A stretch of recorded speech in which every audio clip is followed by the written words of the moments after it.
Hola, bienvenidos a una nueva emisión de Noticias de El Mundo Ahora por France 24. Yo soy Andrés Mesa Muñoz y a continuación los titulares. Ya son 8 los cuerpos de rehenes entregados por Hamás a Israel. La Cruz Roja recibió del grupo islamista los restos de otros 4 fallecidos, pero la lentitud de la entrega provocó que el gobierno israelí restringiera el ingreso de la ayuda a la Franja de Gaza. El primer ministro de Francia, Sébastien Lecornu, propuso suspender hasta las presidenciales de 2027 la controvertida reforma a las pensiones del presidente Emmanuel Macron e intenta así sobrevivir a 2 mociones de censura. El premier también prometió que no usará el artículo 49.3 para aprobar leyes por la fuerza. Estados Unidos atacó una nueva embarcación en el Caribe. El presidente Donald Trump publicó un video en el que se ve a un bote siendo interceptado por un misil y en el que, según el mandatario, se traficaba narcóticos. Trump añadió que 6 hombres perdieron la vida en el ataque.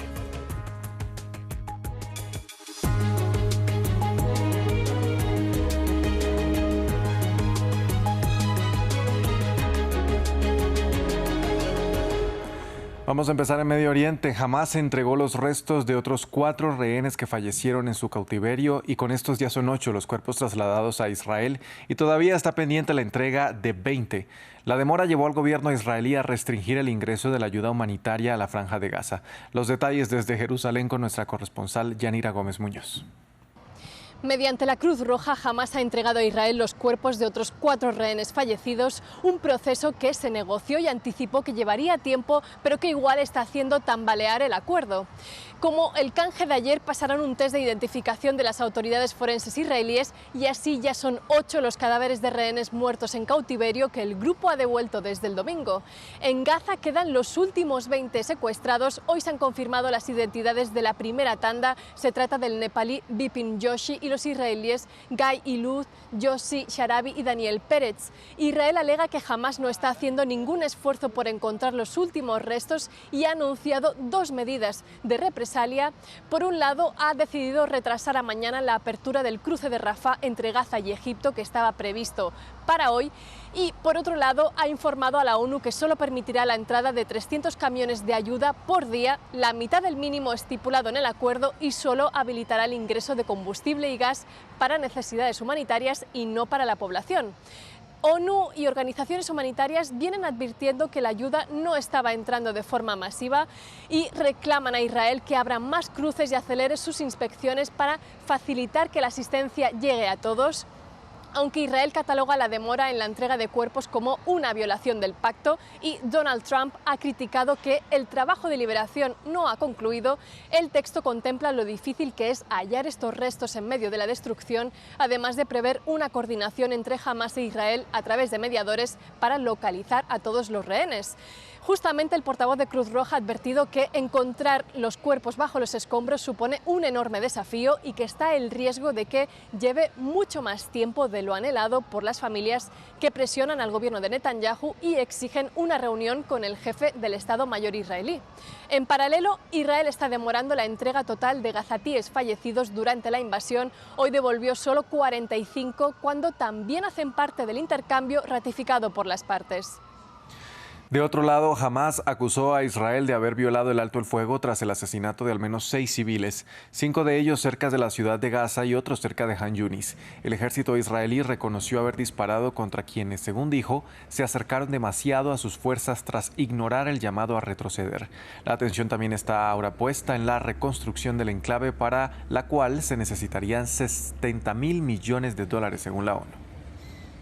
En medio de un precario cese el fuego y de un paisaje de ruinas, la construcción parece un horizonte lejano, pero tiene que comenzar por lo más básico, la retirada de escombros. This activity is expected to last for about 2 months.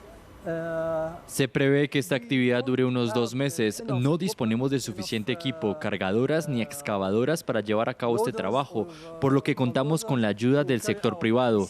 Por eso es posible que lleve algún tiempo. Hoy comenzamos con la ayuda del Comité Catarí, que está empezando a apoyar al municipio de Gaza para abrir las carreteras. Según las autoridades gazatíes, el 90% de las calles están completa o parcialmente destrozadas por la guerra y según la ONU el coste total de la reconstrucción será severo. La evaluación rápida de daños y necesidades realizada conjuntamente por la ONU, la Unión Europea y el Banco Mundial estima que se necesitan $70.000 millones para la reconstrucción de Gaza. Eso significa que también en los próximos 3 años se necesitarán alrededor de $20.000 millones. Un cese el fuego que permite a los palestinos recuperar cadáveres y reconstruir el enclave, porque aunque el futuro de Gaza siga en una mesa de negociación para abordar las siguientes fases del fin de la guerra, sus ciudadanos deben poder habitarla. El plan de cese el fuego de Trump aprobado por Hamás e Israel es evasivo sobre la reconstrucción. Menciona reconstruir y revitalizar la franja con un panel de expertos, además de propuestas de inversión que crearían empleos. También puso puño y letra. Su plan dice textualmente: nadie será obligado a abandonar Gaza y animaremos a la gente a quedarse. Pasamos a Francia. El primer ministro Sébastien Lecornu anunció la suspensión de la reforma de las pensiones hasta las presidenciales de 2027 y descartó el uso del controvertido artículo 49.3 para aprobar leyes por la fuerza, medidas que convencieron a los socialistas y evitarían la moción de censura. Sébastien Lecornu quiere que su gobierno encarne el compromiso y el debate y por eso ha dicho que ha renunciado a utilizar el artículo 49.3 de la Constitución que le permite al gobierno decretar leyes sin necesidad del aval previo de la Asamblea Nacional. También hoy se dieron a conocer grandes rasgos, las grandes líneas del presupuesto que fue presentado ya a esta Asamblea para 2026. Se trata de un ahorro de unos 30.000 millones de euros en el gasto público, eso sí, buscando que el déficit no esté por encima del 5% del Producto Interno Bruto para el próximo año. En estos anuncios hay un aumento de ciertos impuestos, especialmente para los franceses más ricos, aquellos que tienen un importante patrimonio financiero, y también una disminución de impuestos para las parejas que ganan el salario mínimo, además de algunas ayudas también para la pequeña y la mediana empresa. Pero quizás el anuncio más esperado era precisamente la suspensión de la reforma pensional, algo que anunció entonces el primer ministro Sébastien Lecornu, y que era pues casi la condición sine qua non para que los socialistas no voten la moción de censura. Fue el presidente de esa bancada aquí en la Asamblea Nacional quien, respondiendo al primer ministro, dijo que está bien, no iban a votar a favor de esa moción de censura. Ahora vienen, por supuesto, una cantidad de cálculos aritméticos para saber si ese apoyo será suficiente o no para que este gobierno se mantenga con vida. Son 66 escaños los que tienen los socialistas y, haciendo cálculos, bueno, sería a escasos votos que este gobierno podría sobrevivir el próximo jueves cuando se examinen y se voten las 2 mociones de censura que fueron depositadas por los extremos, la Francia Insumisa, Izquierda Radical y Agrupación Nacional, el partido de extrema derecha. Aumenta la incertidumbre en Madagascar. El presidente Andry Rajoelina, quien habría huido del país y fue destituido por los legisladores, dijo que él sigue siendo el máximo líder. Sus declaraciones se dan después de que el ejército anunciara que tomó el poder, que suspendió varias instituciones del Estado y que habrá un periodo de transición de 2 años antes de que se celebren elecciones. Cayó el presidente de Madagascar, Andry Rajoelina, tras casi 20 días de intensas manifestaciones. Los militares aprovecharon la huida del mandatario a un paradero desconocido para llenar el vacío de poder. Al mando, el coronel Mikael Randrianirina, de la unidad élite conocida como Capsat. A partir de hoy vamos a tomar el poder y a partir de hoy se disuelven el Senado, el Tribunal Constitucional Superior, el Tribunal Superior de Justicia, el Consejo Superior para la Defensa de la Democracia, el Estado de Derecho y el Senado. Eso es todo. Dejaremos que la Asamblea Nacional siga trabajando. Seguiremos trabajando y eso es todo. El coronel también suspendió la Constitución y anunció que formará un gobierno de transición de 2 años.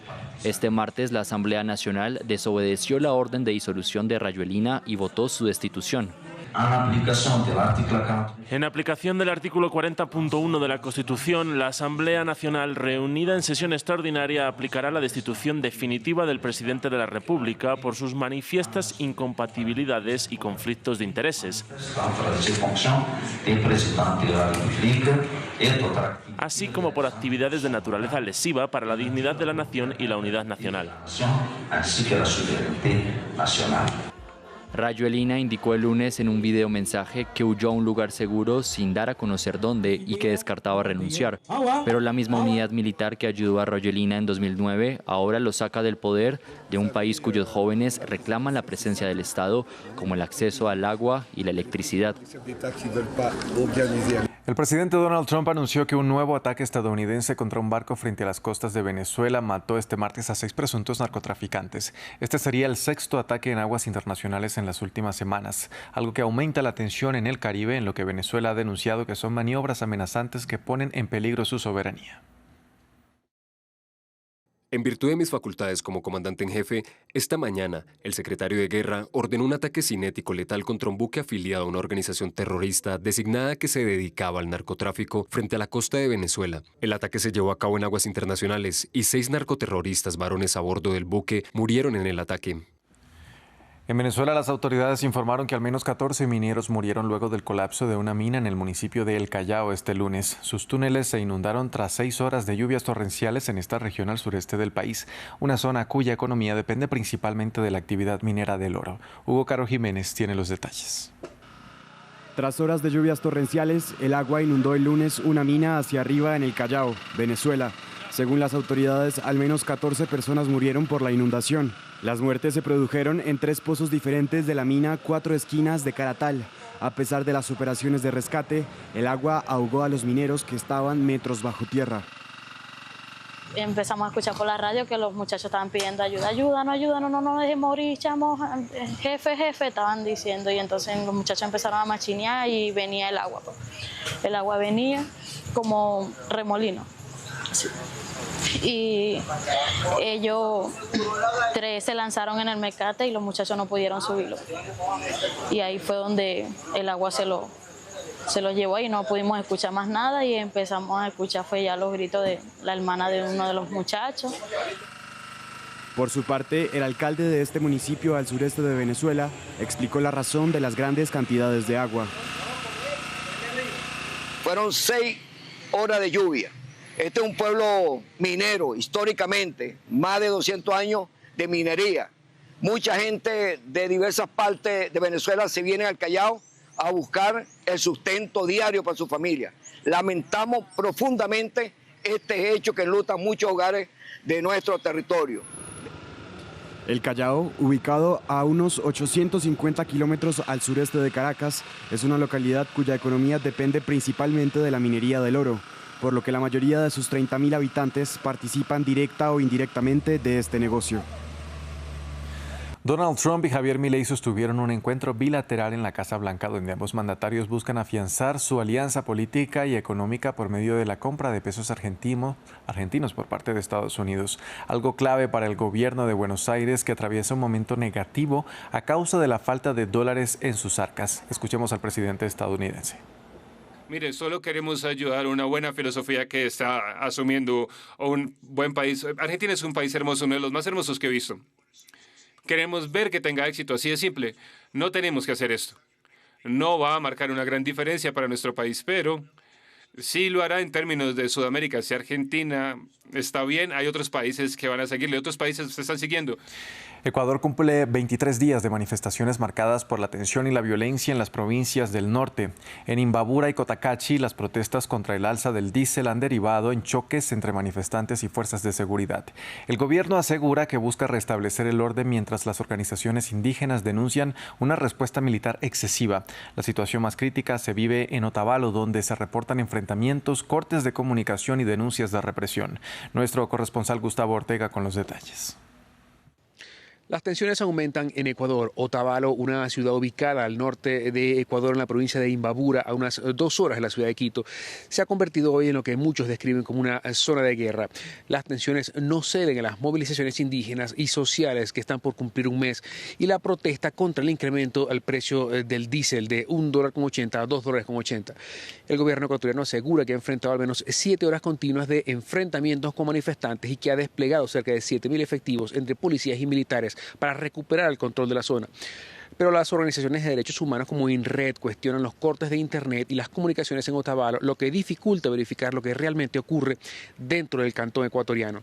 En medio de la confusión, la Cruz Roja ecuatoriana también rechazó un comunicado oficial del Ministerio de la Defensa que afirmaba que este organismo acompañó un convoy militar calificado como humanitario a la zona.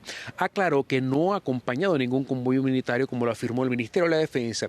La organización recordó que un convoy militar es una operación neutral que no debe ser escoltado ni acompañado usando el Ministerio de la Defensa, ya que eso compromete la neutralidad humanitaria. Mientras tanto, el gobierno insiste en que dentro de las manifestaciones hay grupos infiltrados. Los líderes indígenas, en cambio, aseguran que se trata de una presencia militar disfrazada de humanitaria y denuncian que había al menos 2 personas fallecidas, cifra que todavía no ha sido confirmada por la Policía Nacional. Por ahora, las autoridades dicen que las movilizaciones deben terminar ya y que los uniformados no se retirarán de la zona hasta que se logre reabrir por completo el cantón Otavalo. Hasta aquí este informativo. Gracias por acompañarnos.